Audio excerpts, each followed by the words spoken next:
This is Andy Purewal for Boxing Social in association with Betfred, and I'm joined by Jack Catterall over Zoom. Jack, how are you? I'm all right, Andy. I'm all right. I'm all good. How are you keeping?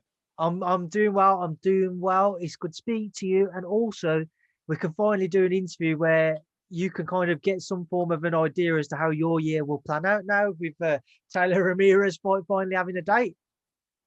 Yeah, that got announced last week. Taylor-Ramirez, May the 22nd. So, uh, made up that they both fight him. Uh, Hoping Taylor can get the job done in America, bring the belts back to the UK. God willing, that goes to plan, and he keeps his word that he promised. And MTK can deliver the big fight up in Edinburgh, I believe, later on this year. Now, of course, there's still a lot which could happen between now and when you get your chance later this year. But just reflecting on, effectively just reflecting on your time as the mandatory challenger and how long you have had to wait for your opportunity, and you've still got a while left yet. How would you kind of sum it all up? Uh, Frustrating. You know what? It's all part of the journey, the ups and downs. It's all a learning curve. I've been in the gym, asked Jamie and Nigel, my strength coach Johnny. I've been working day in, day out, and I'm not daft. Obviously, them two are fighting in May, and like you just said, anything could happen. Ramirez could win, go up, get the vacant title. Taylor could win, go up, or is even rumored going down. You just never know what's going to happen. I do believe that MTK, BT Sport, Frank Warren will do the right thing by me. I did Taylor-Ramirez the honourable thing. I let him make the big unification fight, and I felt like I could have been selfish and gone for the WBO belt. Whether Ramirez would have boxed me or vacated it and still fought Taylor, we don't know. But I think I've done them both justice by allowing that fight to go ahead. So I'd like to think it will come back round, and you do something good, and hopefully it'll come back, and I'll get my big shot this year. I mean, having said all that there, Jack, is there still a part of you which is nervous that whoever is victorious in that fight, somehow you don't end up facing the winner? Of course there is, yeah. Initially, when it was time to decide what to do, God, I forgot how long ago it was now. When and there was always that in the back of my mind. Well, whatever, step aside, and it doesn't happen. But I guess that's the dice I rolled. So either way, God's got a plan, and what's meant to be will be. I can't change fate, but I can certainly be ready for anybody and everybody as soon as they call my name up. Now, you know May 22nd is the date for their bout. How does this year play out for you then before you hopefully get your chance towards the latter parts of this year? You know what? And a few people have said it to me, and I've thought the same. It'd be ideal to get on the Taylor Ramirez undercard. Whether that could happen or not, I've yet to hear back anything. But uh, ultimately, I'd like a fight before going into the biggest fight in my life. Whether that can happen, I don't know.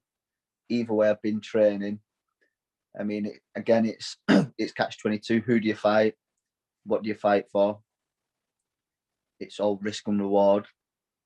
Do the promoters want to put me on a show, knowing that I've got a big fight, I'm mandatory for the big fight still?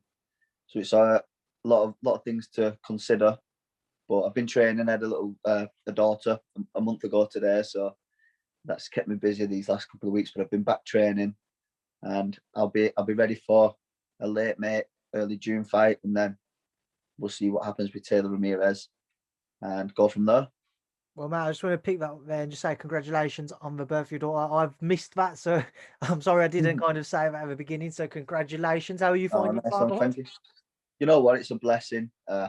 It's been really good. I've been with my girlfriend 6 years, so I think it was about time. A little beautiful daughter. She's been keeping us up at night, keeping us busy. But you know what? I think even these last couple of weeks back in the gym, it's given me that whole new perspective on everything. The hunger's there, and I've still got dreams and things to chase now. And it's not just for me; it's for my family, my daughter. And of course, to link it back to yourself and kind of your career, just going back to your answer a couple questions ago, you was critical of your performance last time out against who you are. Um, do you feel like it is it is essential for you to get out at least once before you were to face the winner of Taylor-Ramirez? You know what? Uh, I do believe it would be my benefit to get another fight. I think if that's not possible, it's going to be a case of going away, traveling, whether it be America, and getting out to all these gyms and getting that world class sparring for weeks, a couple of weeks of that, come home, go again. It's either that or I'll prepare and do a camp for a fight. I think it's refreshing to hear kind of that as a backup plan effectively, Jack. And have you started to look into kind of a route around if you can't get a date? You know what? It happened. It didn't happen earlier on in my career. We're quite fortunate enough to do a lot of traveling, a lot of sparring, and I believe that it paid off massively. The wealth of experience. So the plan is hopefully get a fight. If not, I do want to go to the Taylor-Ramirez fight, May in Vegas. So it makes sense. Kill two birds with one stone. I can get out there for the fight and get a couple of weeks sparring and maybe travel about and do some training over there. And obviously, with that fight itself, Jack, what do you make of it now? You can finally kind of set your eyes on it. How do you actually expect it to play out? Obviously, over the last 18 months, I've watched both Taylor and Ramirez. And I've said it from the beginning since I was in between them both. Actually, we're calling each other out, and now they're finally fighting. But I've always picked Taylor to win. I think he's got a great boxing IQ, and I think he's a bit more, just a bit clever, more clever in the ring. I think Ramirez will take a couple shots to get his off coming forward. But on the flip side, we've seen Josh, as soon as he gets hit, it's like the red mist comes over and he'll start fighting fire with fire. So expect it to be a great fight, along with everybody else. But I do think Taylor has a little bit more output, and I think that'll be the difference. You did mention earlier on about kind of when you get your chance to face the winner. If it was Josh Taylor, fight up in Edinburgh. I saw Josh has said he'd love to fight at Edinburgh Castle. Is that the plan then? Is that what you've effectively been told, provided all goes ahead? That's what I'm manifesting. I think Taylor-Ramirez, Taylor gets the win. In his head, he probably wants to go up to 147, but there's been whispers and rumours about him coming home, having this big fight. And it is a big fight. I beat everybody after me. I beat everybody domestically. Taylor's the only name that I've not boxed. I've done everything after me, so it's England v Scotland. It's a massive show. Obviously, God willing, he'll have all the belts, so it'll be on his turf. We can make a trip up to Scotland, and yeah, I'll be well up for it. How big a fight do you feel that would be, certainly for the UK, Jack, especially if we can have kind of full capacity back, as we've started to see the government put outlines for kind of May for a return of 10,000 fans or up to 10,000 fans? Oh, it's a massive fight. I think the demand will be there. Taylor's obviously a big draw.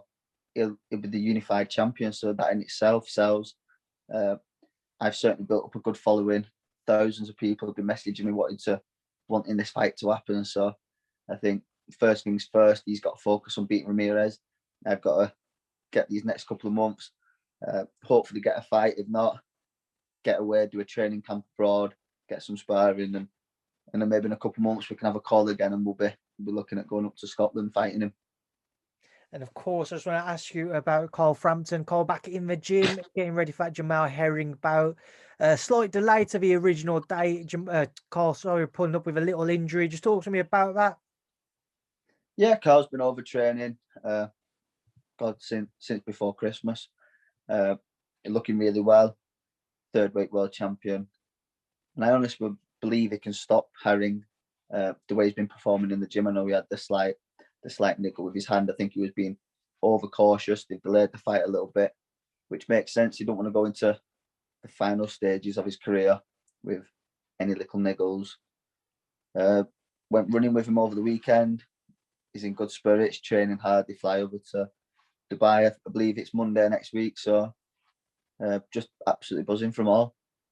What's it like for you at this stage of your career? You're awaiting your first world title bout, and you've got somebody who, in Carl Frampton's shoes, is looking to become a freeweight world champion. What's it like for you to be able to learn off somebody like Carl and the experiences that he can pass on to you and the knowledge? Yeah, it's massive. Carl's been there, done it, fighting for his third weight world title. So we learn a lot in the gym. If you're hitting the bag, watching sparring, we always stay around to watch each other. But not only that, even the politics of boxing, the things that he's been through, and the decisions he's made, kind of curve your mind and help you understand the game better and what to expect, I guess. Right, Jack, we can leave it there now, and I can leave you to enjoy the rest of your evening. But before I let you go, I just want to leave a final word to yourself for everybody who will continue to follow your journey this year. What would you like to say to them? Just like to say thank you for being patient. It's been a long time coming. Hopefully this is the last hurdle. God, we've been chasing it since, I think, Terry Flanagan got a shot, and it feels like years ago. But we've been training, we've been in the gym. Everyone that knows me knows I'll be ready. And let's go and grab this world title this year. Right, Jack, it's a pleasure to catch up with you once again. Hopefully we can come and we can do one in person soon. And I appreciate your time. Thank you, Speak to Boxing Social. Andy, thank you very much. God bless.